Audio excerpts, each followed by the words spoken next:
Assalamualaikum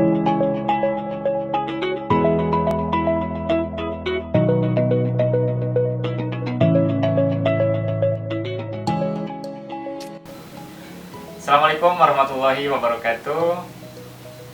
Selamat pagi, salam sejahtera untuk kita semua. Perkenalkan, nama saya Taufik Rahmat, dosen tetap program studi manajemen Fakultas Ekonomi Universitas Al-Ghifari, yang saat ini sedang mengikuti proses seleksi sertifikasi dosen tahun 2023. Pada kesempatan ini, izinkan saya untuk menjelaskan salah satu mata kuliah yang saya ampu di program studi manajemen Universitas Al-Ghifari, yaitu mata kuliah Manajemen Perspektif Syariah, di mana manajemen perspektif syariah ini terdiri dari 2 SKS dan dilaksanakan pada semester 4. Adapun prasyarat mengikuti perkuliahan manajemen perspektif syariah ini yaitu harus memiliki ketuntasan mengikuti mata kuliah ekonomi syariah.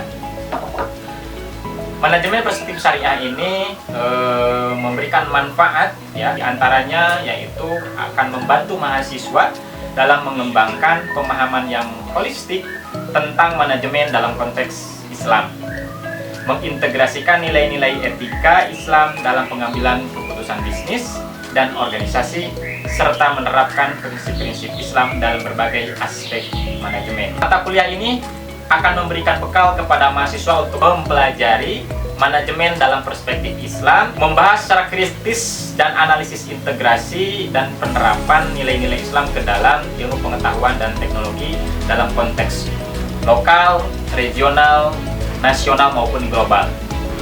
Pemberian mata kuliah ini bertujuan untuk memperluas pemahaman mahasiswa terhadap konsep ilmu manajemen sesuai dengan ajaran Al-Quran, hadis, dan sumber hukum Islam lainnya. Mata kuliah ini juga membahas perkembangan keilmuan manajemen, ya, dalam peradaban Islam. Kemudian strategi penyajian mata kuliah ini menggunakan strategi active learning dengan mengacu pada prinsip learning by doing, yaitu belajar melalui perlakuan, perbuatan atau latihan secara langsung dengan objek yang dipelajari, yaitu melalui mini riset, pengabdian masyarakat, presentasi, diskusi, dan tugas-tugas.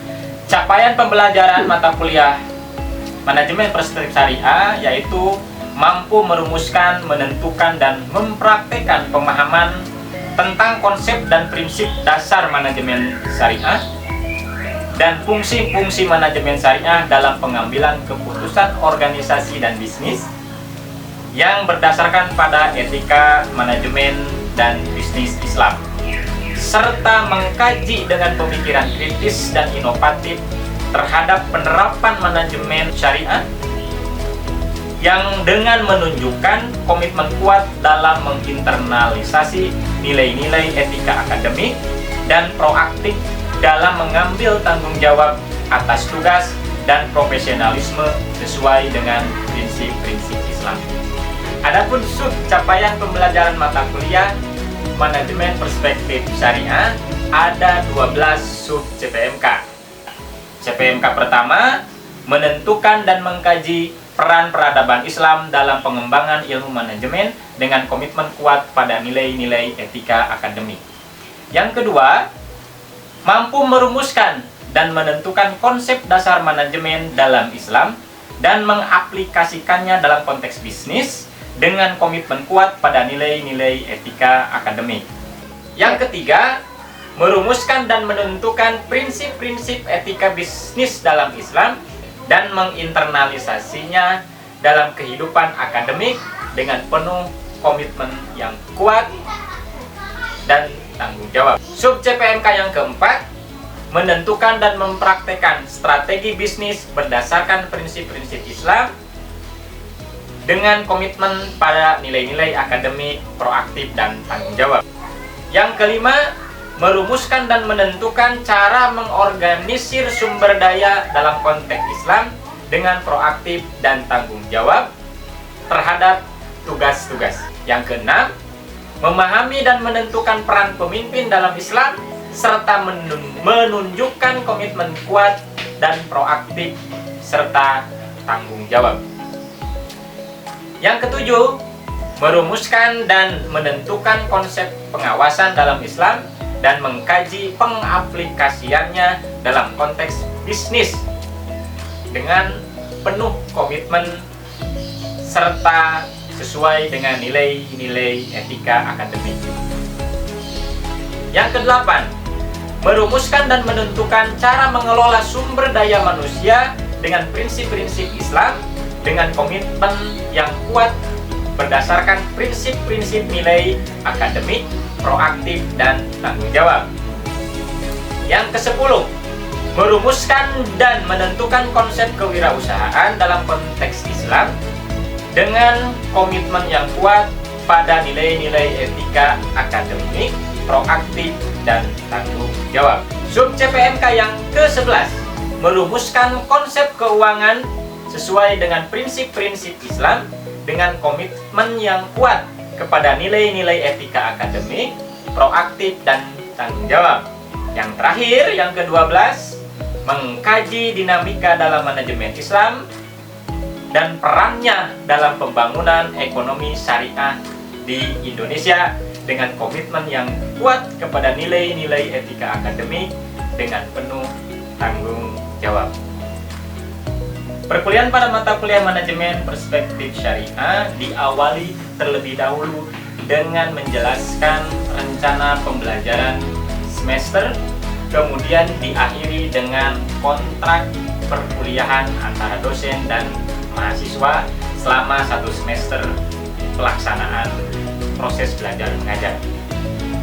Baru di pertemuan kedua masuk kepada materi manajemen dalam perkembangan peradaban Islam. Pertemuan yang ketiga yaitu konsep dasar manajemen dalam perspektif Islam. Pertemuan keempat, etika manajemen dalam Islam. Kelima, manajemen strategik dalam perspektif Islam. Selanjutnya pada pertemuan ke-6 juga dibahas tentang pengorganisasian dalam perspektif Islam. Pertemuan ke-7 pembahasannya adalah pemimpin dan kepemimpinan dalam perspektif Islam. Pada pertemuan ke-8 dilaksanakan ujian tengah semester. Setelah pelaksanaan ujian tengah semester, yaitu pertemuan ke-9, materinya adalah pengawasan dalam fungsi-fungsi manajemen dalam Islam. Pertemuan ke-10, manajemen sumber daya manusia dalam perspektif Islam. Pertemuan ke-11, manajemen pemasaran dalam perspektif Islam. Pertemuan ke-12, manajemen kewirausahaan dalam perspektif Islam. Pada pertemuan yang ke-13, yaitu manajemen keuangan dalam perspektif Islam. Pertemuan ke-14, yaitu dinamika manajemen Islam dalam pembangunan ekonomi syariah di Indonesia.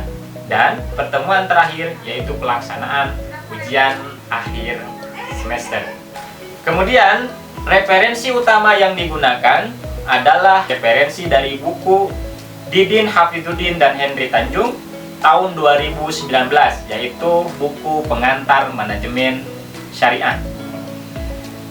Strategi pembelajaran yang digunakan dalam pembelajaran mata kuliah manajemen perspektif syariah terdiri dari ceramah materi berupa PPT, video, diskusi dan tanya jawab, studi kasus, diskusi kelompok, dan mini riset.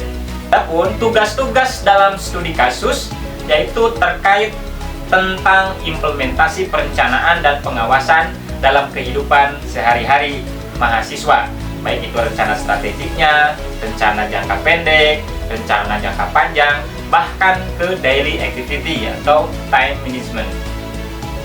Kemudian yang kedua, metodenya adalah diskusi kelompok, di mana mahasiswa akan mendiskusikan bagaimana sifat-sifat keteladanan Nabi Muhammad sebagai pemimpin dan fenomena bagaimana relevansinya dengan saat ini. Yang ketiga, diskusi kelompok terkait manajemen SDM, manajemen pemasaran, manajemen keuangan, dan kewirausahaan yang terjadi saat ini dengan dikaitkan apakah sesuai dengan prinsip-prinsip Islam atau tidak. Kemudian juga akan dilakukan diskusi kelompok ya. Diskusi kelompok yang bertajuk pro dan kontra ini akan mengkomparasi bagaimana sistem ekonomi kapitalis, sosialis, dan Islam dalam pembangunan ekonomi. Yang terakhir adalah mini riset yang berhubungan dengan implementasi nilai-nilai Islam dalam industri dan jasa keuangan di Indonesia. Penilaian secara keseluruhan akan dilihat menjadi 3 komponen utama. Yang pertama adalah kehadiran dan tugas sebanyak 20%, pelaksanaan ujian tengah semester 35%, dan pelaksanaan UAS sebanyak 45%. Untuk selanjutnya akan ditayangkan proses pelaksanaan pembelajaran manajemen perspektif syariah pada video selanjutnya. Nah, selanjutnya adalah peran syariah dalam fungsi perencanaan. Pertama, ya tadi kita harus paham dulu bagaimana cara kita memandang hari esok. Jadi masa yang akan datang itu seperti apa. Pertama, jika hari esok ini dipandang dari perspektif ukhrawi atau urusan-urusan akhirat, maka kita harus memandang bahwa hari esok itu seperti kita akan meninggal, sehingga kita harus cepat-cepat melaksanakan amal ibadah, ya, jangan ditunda-tunda. Jadi seolah hari esok akan. Kemudian yang kedua, terhadap ekspektasi, terhadap cita-cita di hari esok, soal tentang duniawi, ya, maka teman-teman atau kita semua harus memandangnya hari esok itu seperti memandang akan selamanya terjadi, sehingga harus ada persiapan ya, urusan misalnya makan, cita-cita dan lain sebagainya, itu harus ada perencanaan dari awal gitu ya. Bahkan harus mengajamkan diri bahwa hari esok harus lebih baik dari hari ini gitu, secara etos kerja. Hari esok itu tidak boleh kualitasnya berkurang dari hari ini, justru harus meningkat ya. Kemudian yang kedua, dari sisi soal visi misi ya, organisasi maupun perusahaan itu memang harus menetapkan visi dan misi agar terukur goalnya itu mau kemana, organisasi ini, bisnis ini mau kemana, atau kita sendiri pun mau kemana.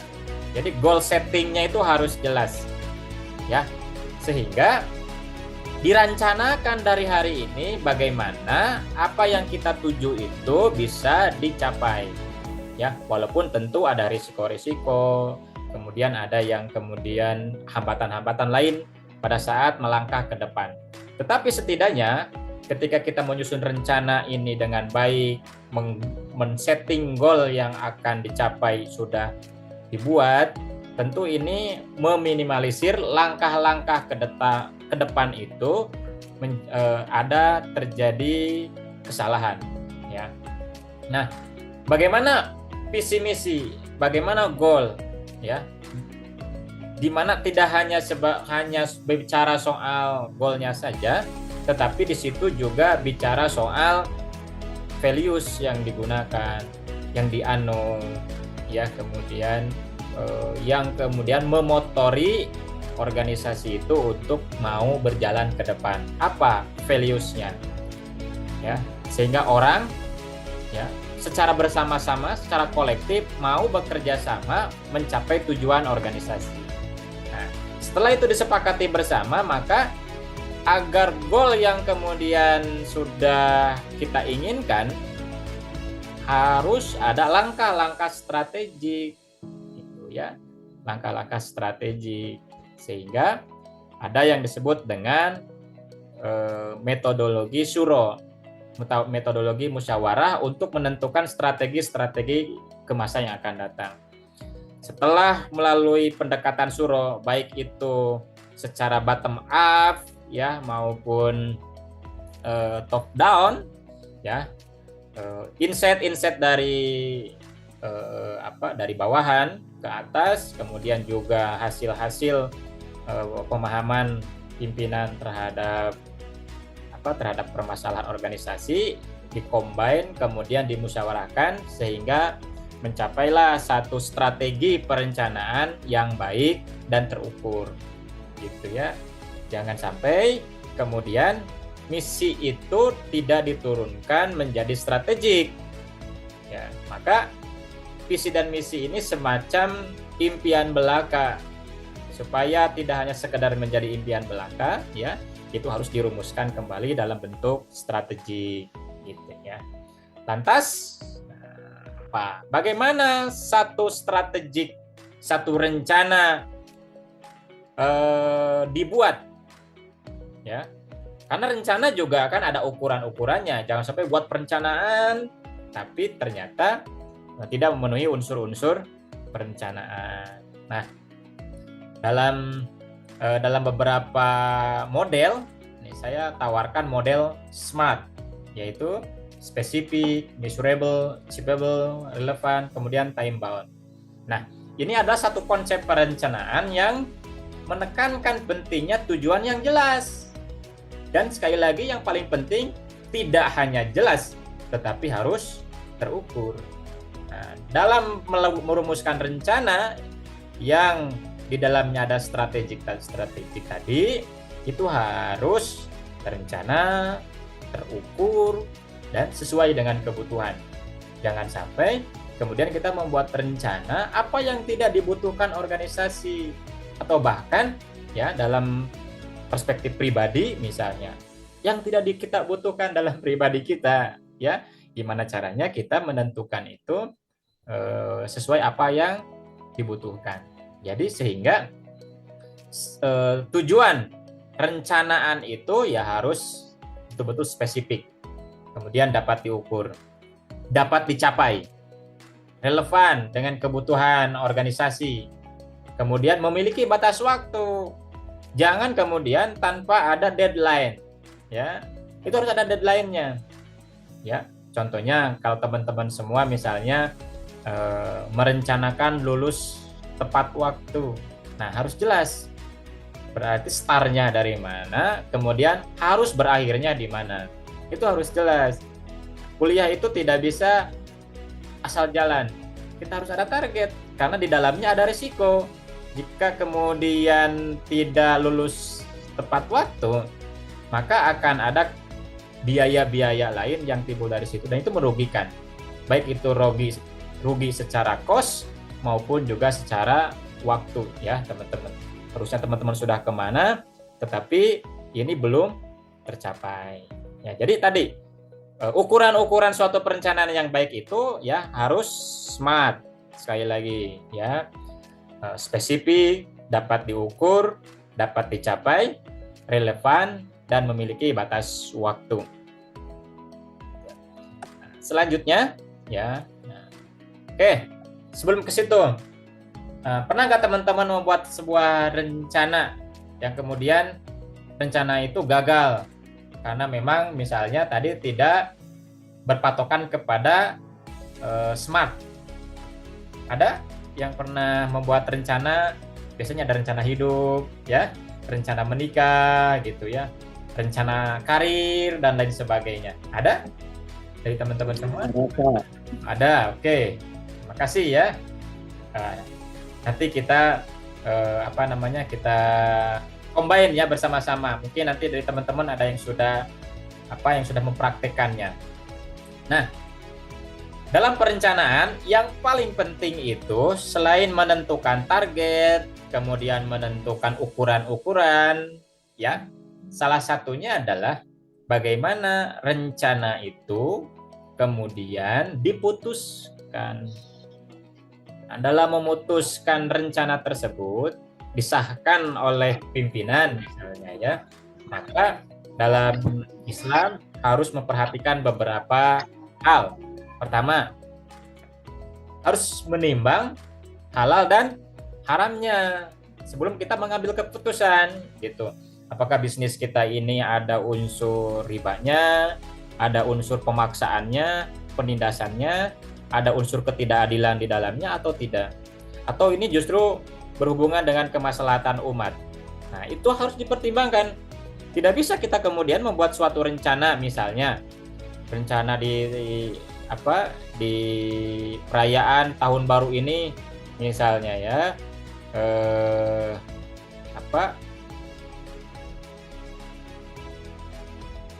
nongkrong bersama teman-teman misalnya di klub malam contohnya.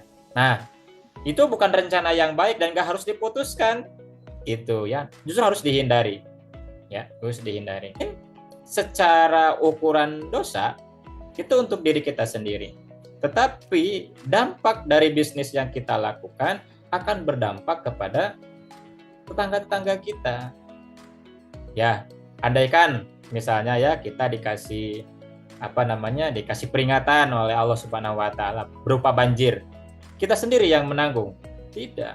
Tetapi semua orang juga merasakan.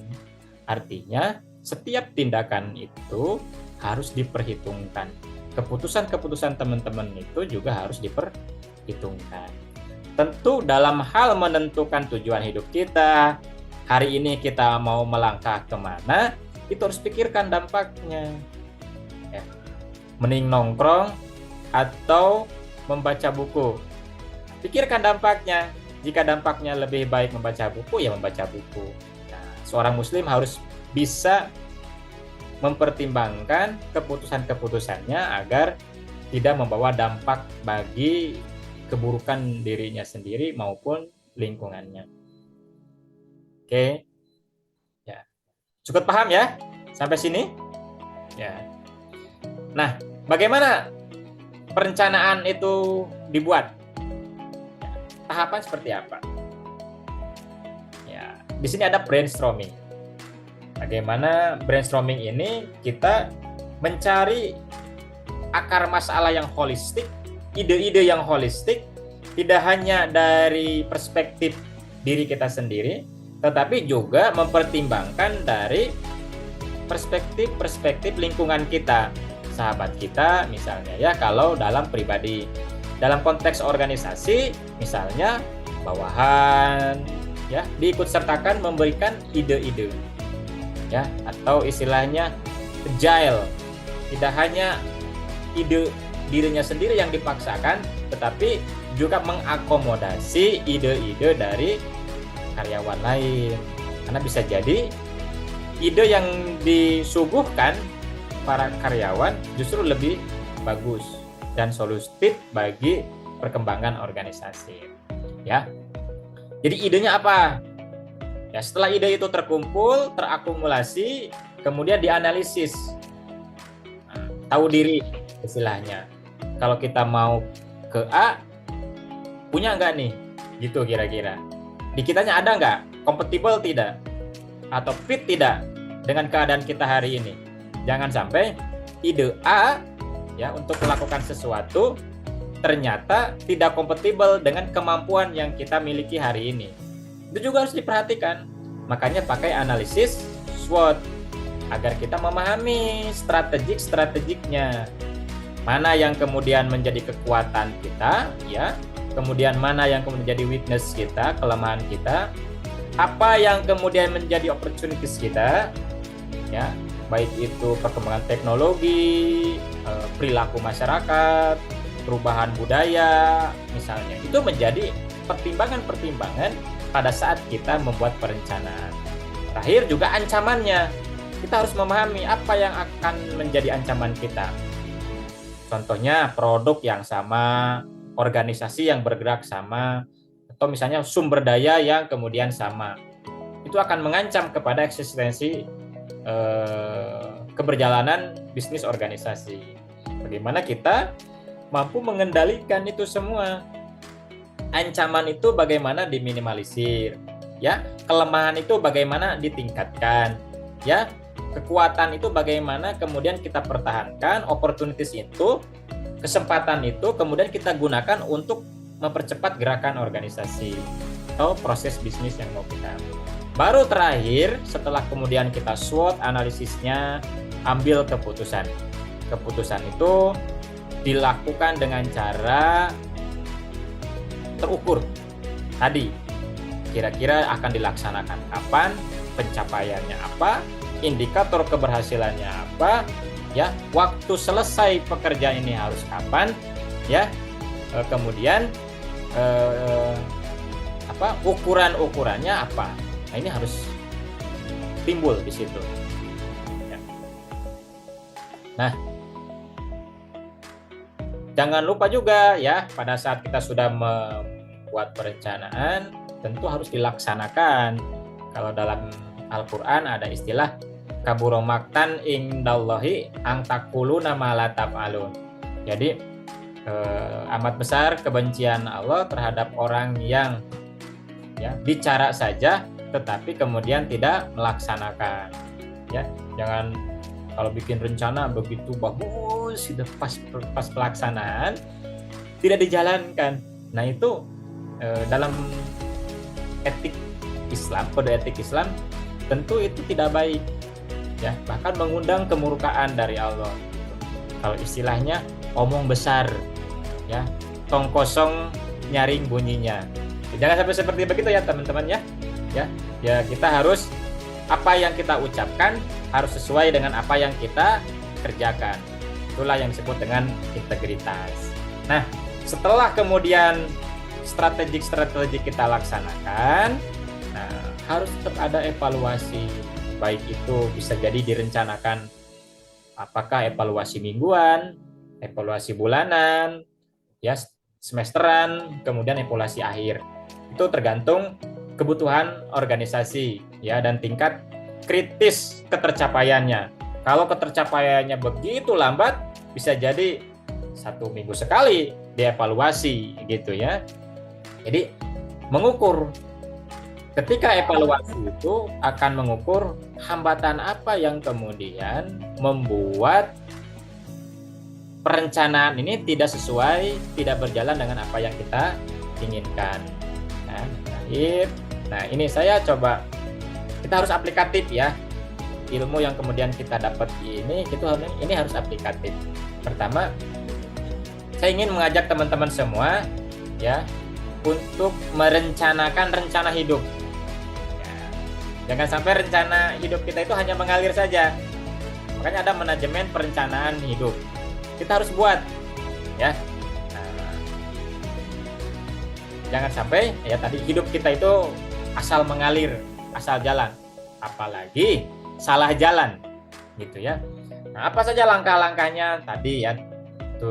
Tentukan tujuan hidup yang terukur, pasti semuanya berbasis SMART, ya.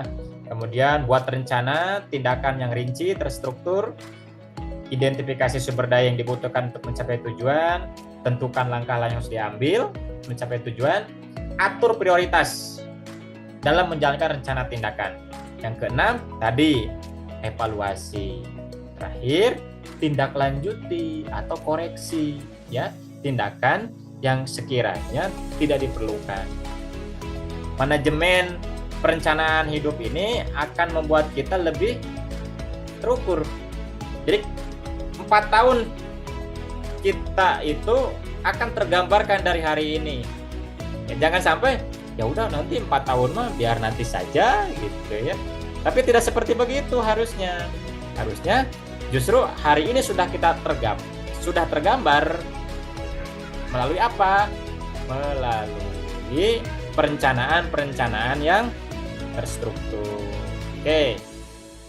Ya, saya masuk lagi ke materi terakhir. Nah, bagaimana teman-teman contohnya? Saya kasih contoh saja ya di sini. Contoh rencana hidup.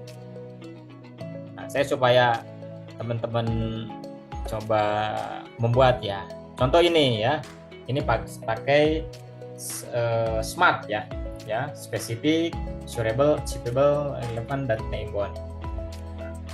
Pertama misalnya jika mahasiswa nih ngejarnya kan pasti IPK. Nah, apa saja yang disebut dengan IPK itu? Meningkatkan indeks prestasi dengan belajar lebih giat, ya, dan mengikuti bimbingan misalnya. Ukurannya apa? Saya ingin naik 0,5 poin dari ya indeks prestasi sementara sebelumnya. Contoh, IPK-nya semester ini misalnya 3. Gimana caranya semester depan bisa meningkat 0,5 poin. Itu kira-kira.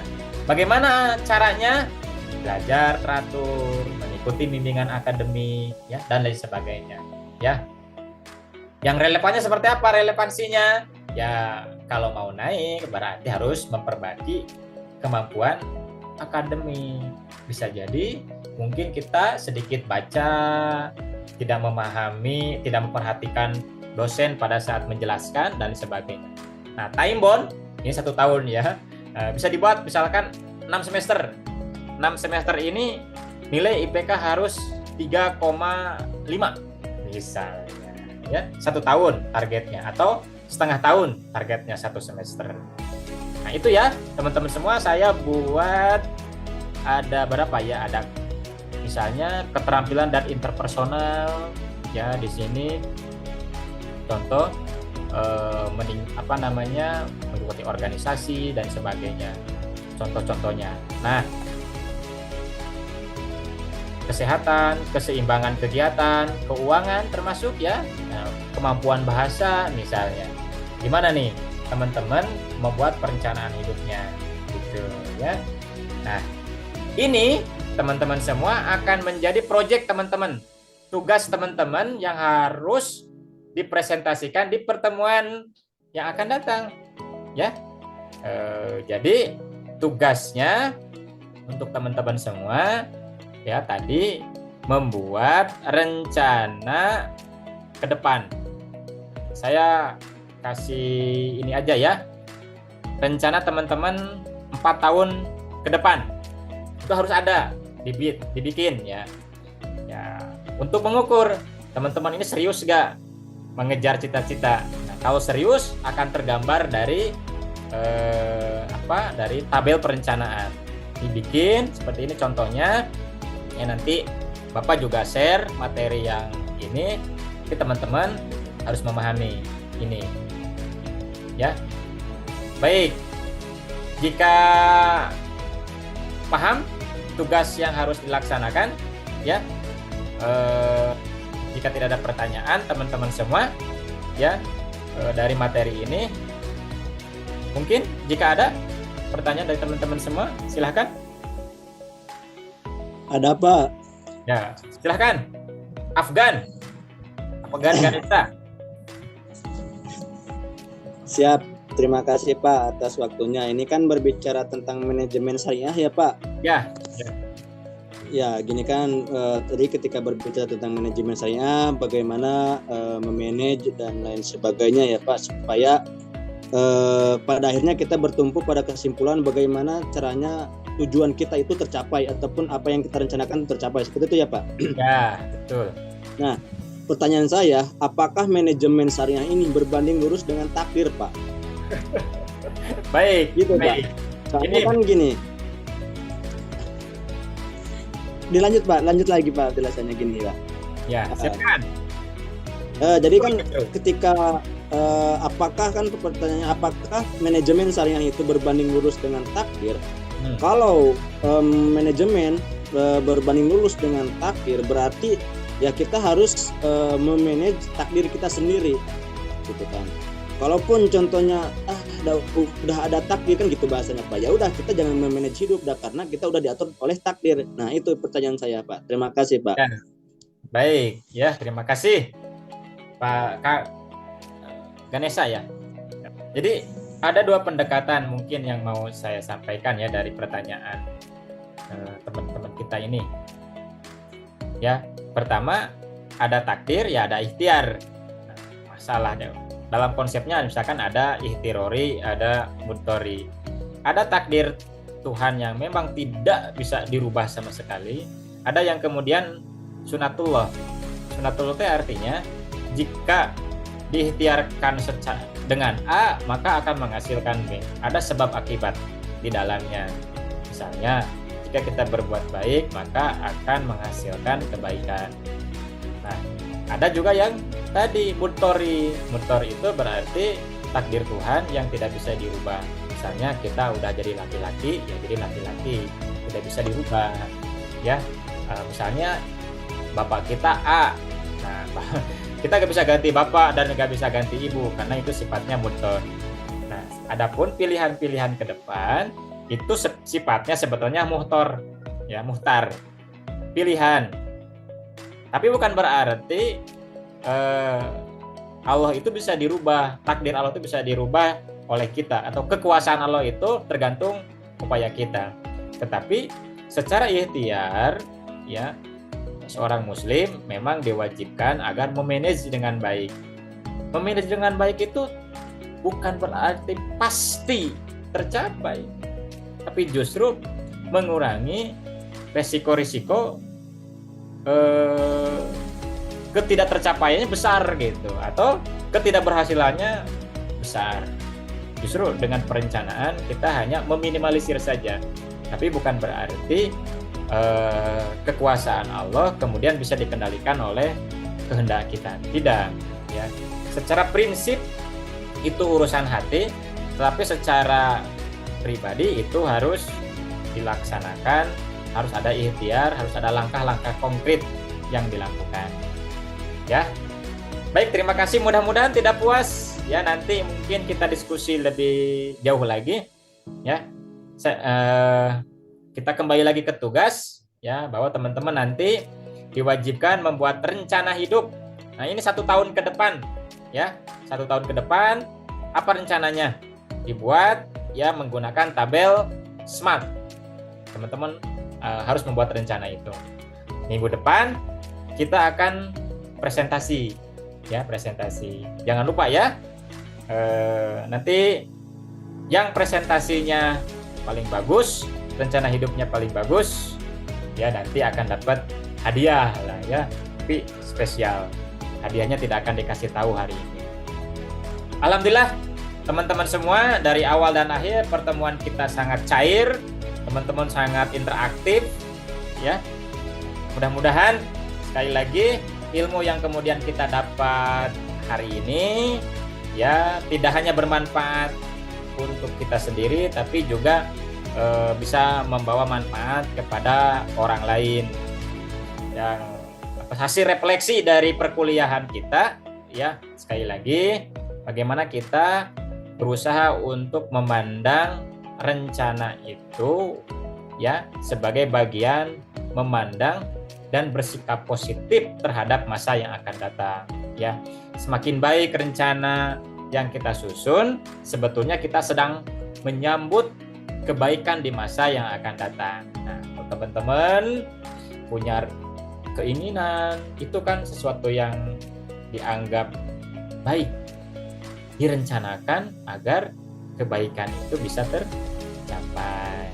Terima kasih ya teman-teman semua sudah berkenan hadir.